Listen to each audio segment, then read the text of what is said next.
நம்ம மனசுல தோன்றக்கூடிய எண்ணம் ஒரு செயலாக மாறலாம் அல்லது செயலாக மாறாமல் இருக்கலாம். இதை நாம் அறிவோம்.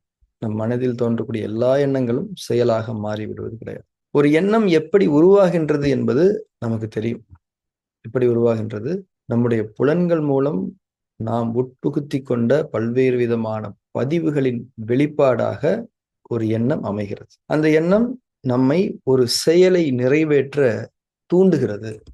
இதை நாம் பல நிலைகளில் நம்முடைய அனுபவங்களாக அறிந்திருக்கின்றோம். ஒரு எண்ணம் ஒரு செயலாக மாறும்போது நம்முடைய மனதில் ஒரு தடம் ஏற்படுகின்றது.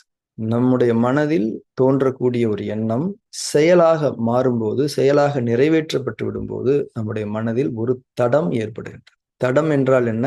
ஒரு அச்சு. ஒரு காட்டு வழி இருக்குது, புல் தரை இருக்குது, நிறைய பேர் நடந்து போனாங்கன்னா அந்த தடம் ஏற்படுமா இல்லையா? அந்த மாதிரி அந்த தடம் என்ன பண்ணும்? நம்ம மனசுல ஏற்பட்ட அந்த தடம் என்ன பண்ணும் அப்படின்னா, அடுத்தடுத்து அதே செயலையோ அல்லது அதனை ஒத்த செயலையோ எளிதில் உருவாக்கிவிட வாய்ப்பாக அமைந்து கொண்டிருக்கு. இப்ப நம்ம ஒரு இடத்துக்கு போறோம், ஏற்கனவே ஒரு பாதை மாதிரி இருக்குன்னா அந்த பாதையில தானே போவோம். புதுசா ஒரு புல்லா இருக்குது, காடா இருக்குன்னா போக மாட்டோம்ல.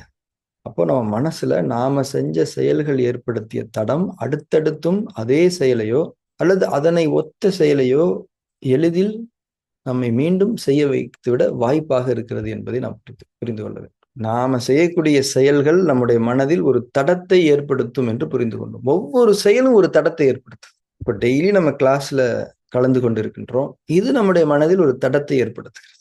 அடுத்தடுத்து இந்த மாதிரி கிளாஸஸ்ல கலந்துக்கிறதுக்கு, இதனை ஒத்த கிளாஸஸ்ல கலந்துக்கிறதுக்கு அந்த தடம் நமக்கு உதவி கொண்டிருக்கிறது. இதே மாதிரிதான் நாம தவறான செயல்களை செய்யும் போதும் அதே போல அது அந்த பாதையில் பயணிப்பதற்கான தூண்டல்களை உருவாக்கி கொண்டே இருக்கும். அந்த பாதையை நமக்கு லேசானதாகவே ஆக்கி கொண்டிருக்கும். நம்ம மனசுல நிறைய தடங்கள் இருக்கின்றன.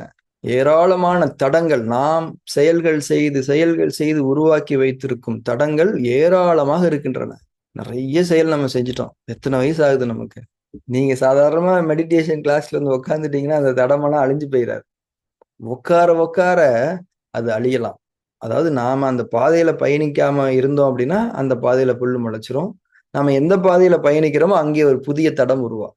சோ நம்ம மனசுல ஏராளமான தடங்கள் இருக்கின்றன. துரதிர்ஷ்டவசமாக அந்த செயல்கள் எல்லாம், அதாவது அந்த தடங்கள் எல்லாம் நாம் கவலையில் இருக்கும்போது செய்யப்பட்ட செயல்களாக இருக்கலாம்.